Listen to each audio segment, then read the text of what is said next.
Guys, mwasuze mutya kanswentu mwasuze bulungi ffe tetwasuze bulungi tuli wano ku Terminal 1 ennaku 3 ennyonyi tezijja tusula wano tusiiba wano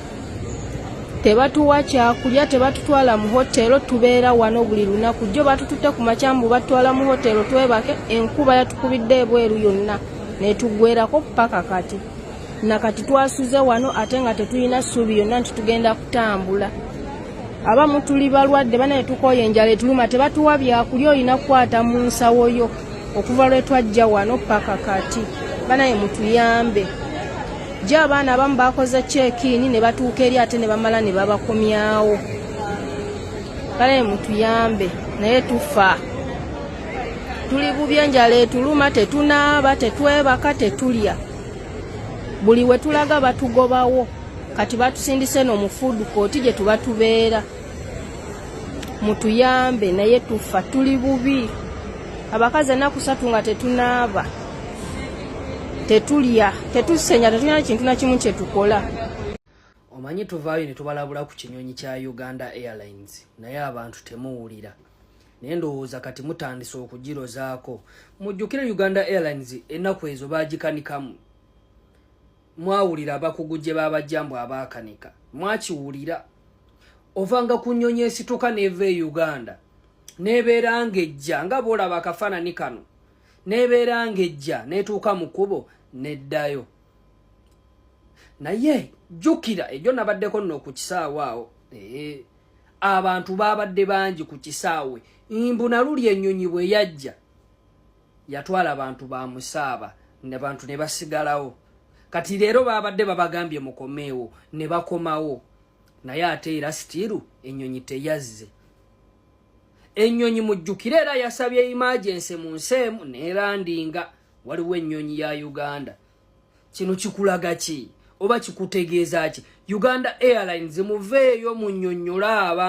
abantu bali mu kufiirwa ssente zaabwe batransporta bateekamu ssente zaabwe muveeyo mubannyonnyole obuzibu buvaawa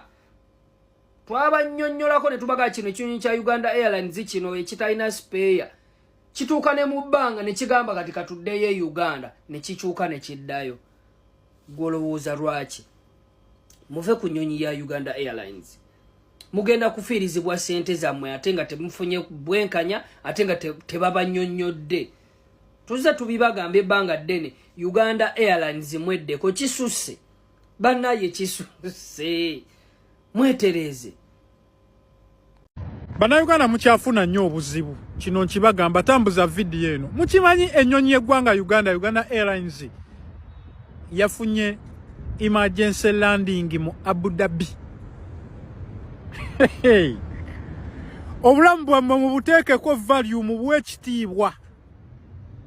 atategedde kyenjogedde gwakitegedde osobola omuvuunulira ennyonyi zibeerawo naye mugamba ssebo mmwe kyekiri Abaganda kye bagala layisi agulwa buwanana ennyonyi zibeerawo oba Emirates ng'egisingako ddiramu nga 10 naye gwe n'ogamba kogende nerirwa kubeega ba kilo nnyingi bajja bayiwa mu nnyanja ekyo mube nga mukimanyi yafunye emergency landing mu Abu Dhabi kitegeeza ennyonyi yadde tesobola tutuuka ku kisaawe ky'e Dubai emabegakawo bagamba ennyonyi simanga yeetaaga renovation yeetaaga spare biki kalelwa gaali emergency landing nti mbadde ngenda Masaka nensaba kampumulireko ensangi ng'olubuto luntokota nzirukana kati abasaza Uganda Airlines bamaze ennaku katugenda mu Lwakuna bali awo ku kisaawe ennyonyi eri Abu Dhabi eno enkuba eyatonye teyabadde nnyingi tesobola lomesa nnyonyi kwisituka eri Abu Dhabi ekolayo ki yazze nga erina okuddayo toli mwavu mutwe gwe mwavu obulamu bwammwe mubuteekeko value anti mwagala nnyo layisi funira Uganda Airlines eri mu 1200 Emirates ya 1500 ate negaba kira 3 bannange munaatusonyiwa naye neebaleeta egenda obba kimayo agenda bakima Abu Dhabi ndaba bali mugikanika yino wano bagiri mbyenda bali mugisiba ingini kati mwesabire ebadde sigaddewo n'abakima nayo ndaba bagisiba ingini mwesabire buli omu mu ddiini ye muna mu lulimi lwe n'abagenda mu ssawo mama Fiina yessaawa nekulanama mumukubire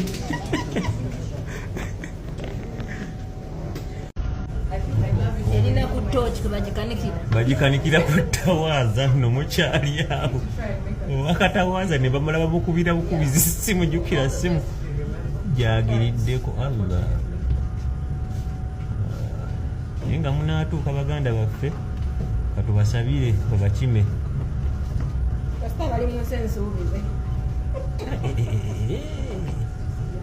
ate oli akola ki ate oli naoli amulisiza katooki ate asusonsekayo biki